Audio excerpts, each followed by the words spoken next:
Recentemente eu fiz um vídeo sobre a Vale e eu percebi que existem muitas pessoas que realmente gostam desse ramo de mineração, então eu decidi trazer para vocês a concorrente, não assim em âmbitos de números, mas a concorrente aqui na nossa Bolsa de Valores. Então você fica aqui um pouco indeciso na questão de investir talvez na Vale ou talvez na Semin. Então eu vou trazer um pouco aqui do racional da Semin e vou falar do porquê que a Semin ela tem um trigger, ela tem ali um motivo diferente da Vale para ter as oscilações que ela está tendo na Bolsa neste momento. Então, se você quer saber isso e, claro, uma perspectiva que eu tenho para dividendos dessa empresa, fique comigo para logo após a ver. Então, vamos para o vídeo.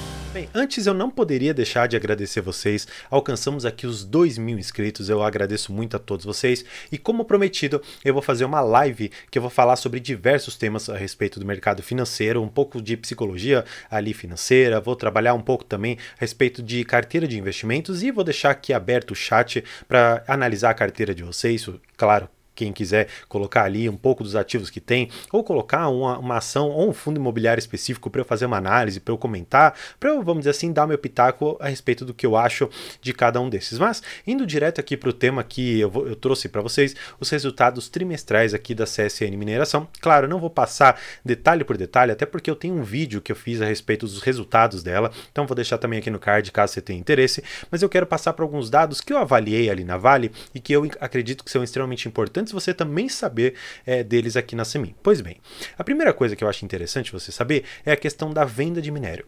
Como eu coloquei lá na Vale, é importante você saber que a venda do minério está, logicamente, muito distante daquilo que é relacionado à produção. Para não parecer uma coisa um pouco óbvia, eu vou explicar para você.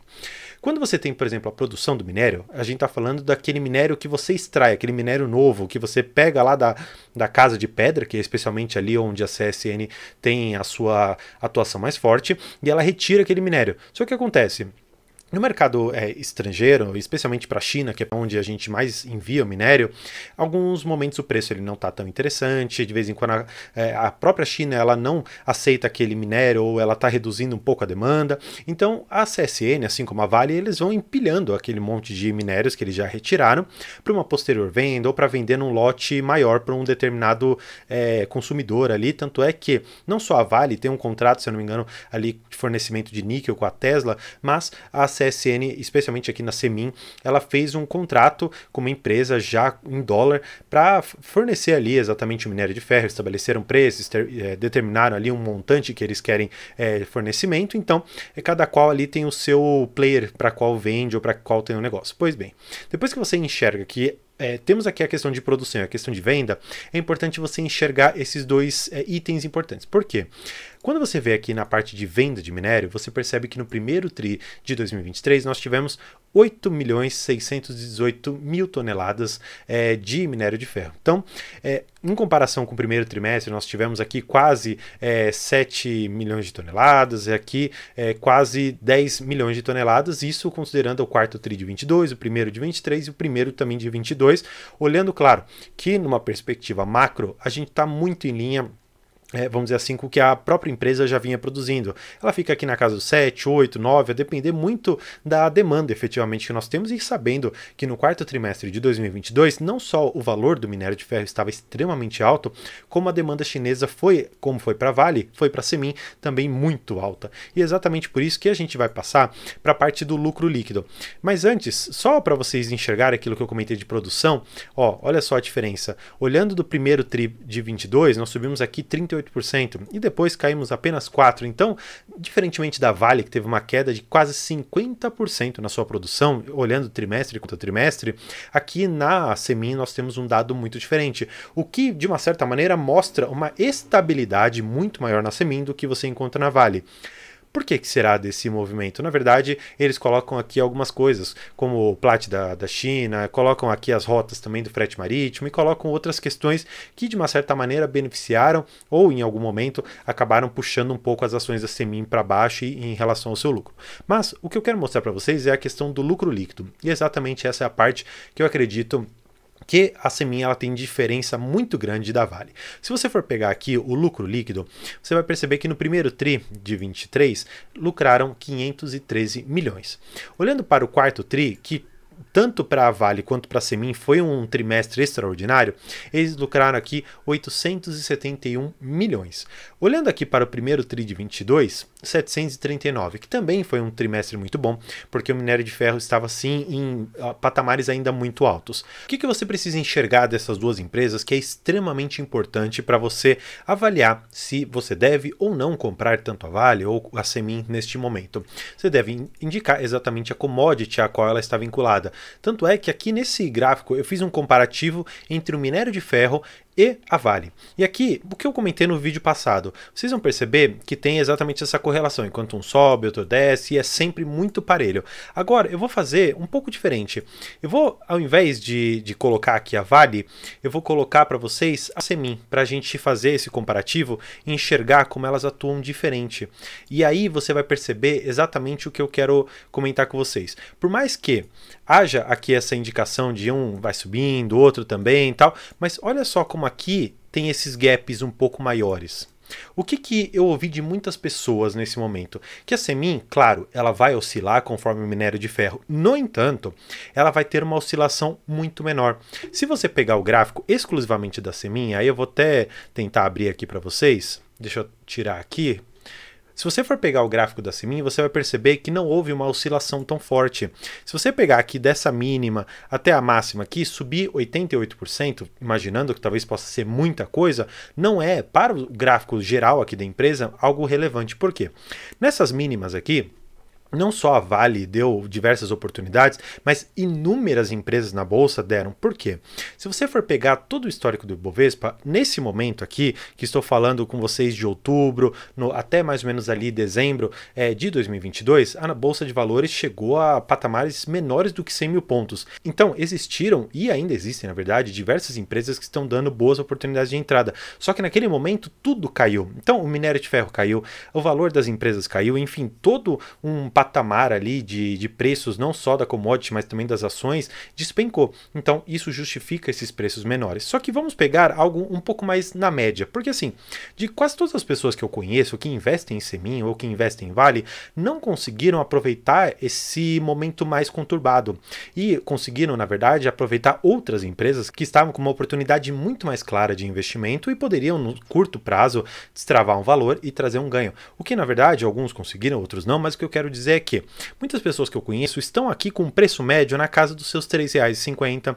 3,20. É mais ou menos esse o preço que eu vejo as pessoas que estão assim perto de mim e que investem nessa empresa tendo mais ou menos esse preço. Olhando para isso aqui, nós temos, considerando aqui o máximo que essa empresa já chegou nesse curto prazo, 50% de ganho. Claro, eu tenho absoluta certeza que 50% de ganho é para qualquer pessoa muita coisa. Sem desconsiderar, na verdade, que essa empresa ela pagou muitos dividendos e ainda está pagando. Mas o que é diferente que eu comentei da Vale para a Semin? Bem, para isso eu vou trazer vocês aqui para mim, para a gente conversar um pouco. Por quê? A Vale ela já é uma empresa extremamente estruturada e existe já dentro dela um ecossistema de investimentos que é muito mais para manter assim as coisas operantes. Ela não está fazendo novas aquisições, ela não está entrando em novas operações, ela não está fazendo nada diferente daquilo que ela já faz e que já faz muito bem. Então não há problema nenhum nisso, ela já tem um ambiente estruturado. Diferentemente a Semin, ela precisou fazer muitos investimentos, tanto é que ela comprou uma usina hidrelétrica, se eu não me engano o nome chama Quebra-Queixo, e a partir desse primeiro trimestre de 2023, e especialmente a partir do segundo, ela vai trazer resultados muito mais interessantes na medida em que o consumo de energia elétrica, por mais que se mantenha, vai perder a conta, porque ela vai ser a dona dessa usina hidrelétrica. Então, ela vai ter esse custo a menos no médio e longo prazo, porque, claro, ela precisa pagar essa usina que ela está hoje ali consumindo essa energia toda. E aí, além disso, nós temos um outro fator que é extremamente importante para o pequeno investidor e também para o grande investidor que está por detrás da CSN Mineração, que é a própria CSN. Por quê? Se você pegar alguns resultados, especialmente se eu não me engano do terceiro trimestre de 2022, lá eles colocam uma página meio solta ali no meio dos resultados, dizendo o seguinte: olha, nós temos uma política aqui estatutária de pagar 25% do nosso lucro líquido. Pois bem, isso é igual para muitas empresas, até porque isso está na própria lei. Só que eles disseram o seguinte, não vamos fazer isso, nós vamos fazer um payout, ou seja, um quanto nós vamos pagar do nosso lucro líquido de 80% até 100% do que a gente lucra. Essa é a grande diferença da Vale. E para isso eu preciso mostrar para vocês exatamente o que a Vale ela coloca no seu próprio site. Ela diz o seguinte para a gente, eu vou até aumentar para você poder ter essa noção. Qual que é a política de dividendos da Vale? Eles dizem para nós que a política que será determinada ainda por um valor mínimo de remuneração de 30% da diferença entre o EBITDA ajustado e o investimento corrente. Só um parênteses aqui, essa é a mesma forma que a Petrobras hoje quer remunerar os seus acionistas. Será que ela puxou de alguma empresa grande isso? Bem, talvez seja aqui o motivo. Mas o que eu quero mostrar para vocês é que em relação à Vale, hoje não há tantos investimentos que ela possa fazer, a não ser aqueles básicos para poder manter a sua estrutura operante, funcional e, vamos dizer assim, com a mesma qualidade que ela sempre trouxe. Já a Semin, ela não precisa se provar também, porque já é uma empresa muito antiga. Por mais que ela tenha feito o IPO recentemente na bolsa, isso não quer dizer que o braço de mineração dela não estivesse operante, assim como tem a possibilidade de sair o IPO da CSN, se eu não me engano é Cimentos que eles querem. Então eles querem abrir um novo braço na bolsa de valores, mas esse braço já é operante lá dentro.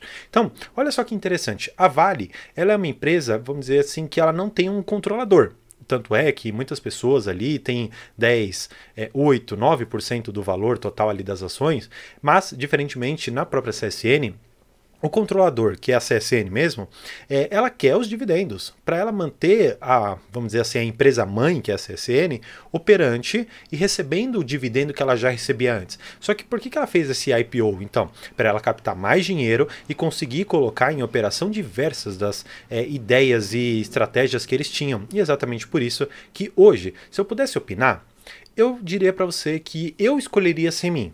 Aí você vai me perguntar, André, você investe em alguma mineradora ou pretende? Bem, antes eu pretendia investir na Semin. No entanto, eu acabei encontrando um outro caminho, uma outra ação, que me trouxe muito mais conforto. E essa talvez é a mensagem que eu quero trazer para vocês. A Semin, ela é uma ótima pagadora de dividendos e ela continuará a ser uma ótima pagadora de dividendos, exatamente por esse fato que eu comentei com vocês, que a CSN, ela quer o dividendo da Semin, exatamente porque ela é a controladora, ela é a mãe ali que vai ditar as regras de como as coisas vão ser tocadas. A Vale, por outro lado, não vai ser essa pagadora de dividendos, mas ela tem a diferença de um grande potencial e salto que ela pode dar nas suas cotações e trazer um resultado financeiro muito melhor para você. Então, a pergunta que fica, como eu comentei com vocês, se eu invisto?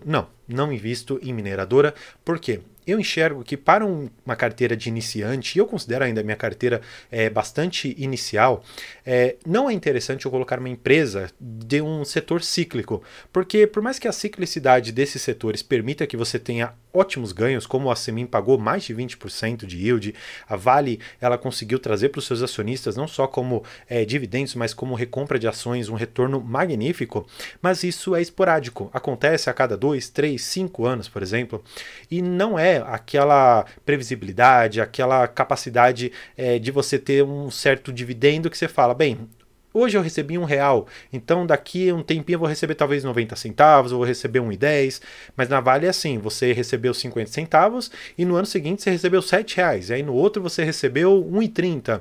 Então você não tem uma capacidade de programar os seus aportes no futuro, e esse é o motivo pelo qual hoje eu não invisto nem na Vale, nem na Semin, por serem empresas cíclicas, mas não porque não são empresas boas, na verdade são empresas excelentes, e eu convido você a entrar no RI de cada uma delas para poder efetivamente enxergar se alguma delas tem a capacidade de entrar no seu portfólio. E se você tiver alguma dessas ações, deixa aqui no comentário o seu preço médio, deixa aqui se você recebeu algum dividendo, e claro, não esqueça também de comentar qualquer outra coisa que você ache interessante deixar aqui. Então, por hoje é isso, muito obrigado e tchau!